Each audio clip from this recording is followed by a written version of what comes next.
السلام علیکم فرینڈس، کیسے آپ؟ I hope you very well. حضرت موسیٰ علیہ السلام رضی اللہ تعالیٰ عنہ کی قبر مبارک کو جب یہودیوں نے کھودنا چاہا تو کیا معجزہ ہوا، آپ بھی جان کر حیران رہ جائیں گے۔ بہت کم ہی لوگ ہیں جو اس بارے میں جانتے ہوں گے۔ اور حضرت موسیٰ علیہ السلام رضی اللہ تعالیٰ عنہ کی قبر مبارک کہاں ہے، اور حضرت محمد مصطفیٰ صلی اللہ تعالیٰ علیہ وسلم نے سبھی سے حضرت موسیٰ علیہ السلام رضی اللہ تعالیٰ عنہ کی قبر کو کیوں پوشیدہ رکھا، اور کئی سالوں سے یہودی لوگ حضرت موسیٰ علیہ السلام رضی اللہ تعالیٰ عنہ کی قبر کو کیوں تلاش کر رہے ہیں، لیکن اس کے بارے میں کیا ریئلٹی ہے، چلو جانتے ہیں اس ویڈیو میں اور کرتے ہیں اسٹارٹ اس ویڈیو کو۔ حضرت موسیٰ علیہ السلام کا جنم حضرت عیسیٰ علیہ السلام سے 1500 سال پہلے مصر میں ہوا تھا۔ آپ رضی اللہ تعالیٰ عنہ بنی اسرائیل میں سے تھے اور انہی کی طرف آپ بھیجے گئے تھے، حالانکہ آپ کا اصل وطن فلسطین تھا، بٹ حضرت یوسف علیہ السلام کے مصر چلے جانے کے بعد، کیونکہ آپ بھی حضرت یعقوب علیہ السلام کی اولادوں میں سے تھے اور حضرت موسیٰ علیہ السلام رضی اللہ تعالیٰ عنہ بھی انہی میں سے تھے۔ والد کا نام عمران رضی اللہ تعالیٰ عنہ تھا اور آپ کی والدہ کا نام یوکاوت تھا، اور حضرت ہارون علیہ السلام آپ کے حقیقی اور بڑے بھائی تھے اور ان کا نام قرآن مجید میں 136 مرتبہ آیا ہے۔ حضرت موسیٰ علیہ السلام رضی اللہ تعالیٰ عنہ کا سلسلہ نسب حضرت یعقوب علیہ السلام تک پہنچتا ہے۔ آپ مصر کے دارالحکومت طیبہ میں پیدا ہوئے تھے، اور یہ وہ دور ہوا کرتا تھا جب مصر میں فرعون کی حکومت ہوا کرتی تھی اور اس نے مصر کے لوگوں پر بے حد ظلم کر رکھا تھا۔ حضرت موسیٰ علیہ السلام نے رحمت الہی کے حکم سے طیبہ میں ہی فرعون کے محل میں پرورش پائی، اور فرعون کی بیوی قرآن کریم میں حضرت آسیہ کو مومنہ قرار دیا گیا ہے، اور حضرت موسیٰ علیہ السلام رضی اللہ تعالیٰ عنہ کو قاتلوں کی نگاہوں سے چھپا کر رکھا، اور ان کی پیدائش کسی کی بھی نظر تک نہیں پہنچی،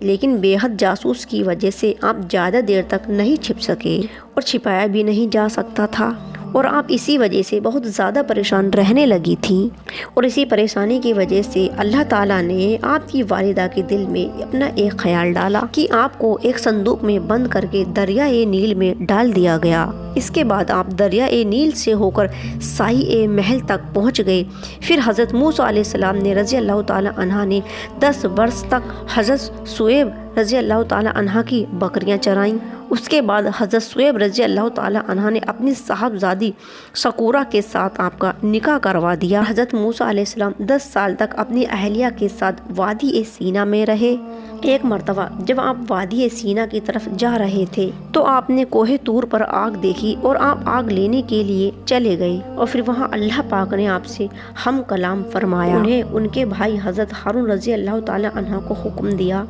کہ وہ فرعون کو حق کی طرف دعوت دے اور بنی اسرائیل کو فرعون کی غلامی سے آزاد کرائے۔ حضرت موسیٰ علیہ السلام نے مواف کے غلام میں وفات پائی، اور آپ کو مواف کی ایک وادی میں بیت الکفور کے پاس دفن کیا گیا۔ حضرت محمد مصطفیٰ صلی اللہ تعالیٰ علیہ وسلم نے فرمایا کہ اگر میں اس جگہ ہوتا تو حضرت موسیٰ علیہ السلام کی قبر کی نشانی دکھاتا کہ وہ سرخ ٹیلے کے قریب دفن ہے، لیکن آج یہودی جو خود کو حضرت موسیٰ علیہ السلام رضی اللہ تعالیٰ عنہ کا پیروکار سمجھتے ہیں، وہی لوگ آج ان کی قبر مبارک کی تلاش میں لگے ہوئے ہیں۔ لیکن اب سوال یہ آتا ہے کہ آخر حضرت موسیٰ علیہ السلام رضی اللہ تعالیٰ عنہ کی قبر مبارک کہاں ہے؟ ایک روایت میں یہ بھی آتا ہے کہ حضرت موسیٰ علیہ السلام رضی اللہ تعالیٰ عنہ کی قبر مبارک کا ذکر ہے کہ مصر اور شام کے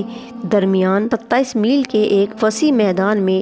طیہ میں ہے، جسے میدان طیہ بھی کہا جاتا ہے۔ اور ایک روایت میں یہ بھی آتا ہے کہ حضرت موسیٰ علیہ السلام میدان طیہ میں جب حضرت موسیٰ علیہ السلام کی موت کا وقت آیا تو آپ نے دعا فرمائی کہ اے اللہ مجھے بیت المقدس کی طرف کر دے، اور آپ جب بیت المقدس کی طرف ہجرت کر رہے تھے تو آپ رضی اللہ تعالیٰ عنہ نے اپنی قوم کو تربیت دی کہ مجھے بیت المقدس کے پاس ہی دفن کیا جائے، لیکن اور ایک پتھر پھینکنے کے آگے سے نہ جا سکے۔ اور ایک روایت میں یہ بھی آتا ہے کہ حضرت موسیٰ علیہ السلام رضی اللہ تعالیٰ عنہ کی قبر مبارک بیت المقدس کے قریب ہی ہے، اور اس جگہ کا نام باب لوط کے نام سے فیمس ہے۔ اور ایک روایت میں حضرت عباس رضی اللہ تعالیٰ عنہ نے فرمایا کہ حضرت موسیٰ علیہ السلام رضی اللہ تعالیٰ عنہ کی قبر مبارک کا کسی کو عطا پتہ نہیں ہے، اور آپ رضی اللہ تعالیٰ عنہ کی قبر مبارک کو پوشیدہ رکھا گیا ہے، اور حضرت موسیٰ علیہ السلام، حضرت ہارون علیہ السلام رضی اللہ تعالیٰ عنہ کو یہودی لوگ اگر جان لیتے تو ضرور ان کو اپنا خدا بنا لیتے۔ اب یہودی لوگوں کا ماننا ہے کہ حضرت موسیٰ علیہ السلام فلسطین میں یروشلم میں دفن کیے گئے ہیں اور ان کی قبر مسجد اقصی کے قریب ہی کہیں دفن ہے، اسی لیے یہودیوں نے فلسطین پر قبضہ کرنے کے بعد مسجد اقصی کے پاس کئی جگہ کھدائی کی اور جگہ جگہ بھی کھدائی کرنے کے بعد بھی حضرت موسیٰ علیہ السلام کی قبر مبارک کو تلاش نہ کر سکے، اور آج بھی یہ لوگ اسی کوشش میں لگے ہیں، لیکن آج تک یہ سمجھ نہیں آیا کہ یہودی لوگ مسجد اقصی کے چاروں طرف کھدائی کر چکے ہیں، پر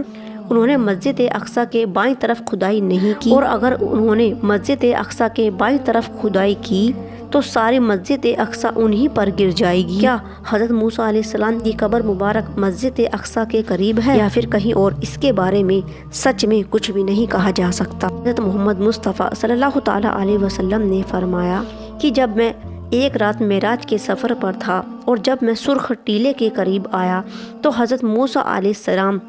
اپنے سب میں کھڑے لوگوں کو نماز پڑھا رہے تھے، لیکن یہ جگہ کہاں ہے اور کس ملک میں، کس دیش میں، یہ کسی کو بھی معلوم نہیں۔ یہودی لوگ تو شروع سے ہی اللہ کے نبی صلی اللہ تعالیٰ علیہ وسلم کے زمانے سے ہی مسلمان کے دشمن رہے ہیں، اس دشمنی کو یہ آج تک نبھا رہے ہیں، اور مسلمانوں کو ان لوگوں سے چوکنا ہو جانا چاہیے اور کبھی بھی ان لوگوں سے نہ ہاتھ ملانا چاہیے اور نہ ہی ان لوگوں کی باتوں میں آنا چاہیے، ان پر یقین نہیں کرنا چاہیے۔ یہ وہ دوغلی قوم ہے جس نے اللہ کے نبی صلی اللہ تعالیٰ علیہ وسلم پر کبھی ایمان نہیں لائے، ان کو کبھی سچا نہیں مانا اور ان کو جھوٹ مانتے رہے۔ اس دوغلی قوم سے مسلمانوں کو بچ کر رہنا چاہیے۔ باقی اللہ رب العزت ہم سب مسلمان بھائیوں کی پوری مخلوق کی حفاظت فرمائے، آمین ثم آمین۔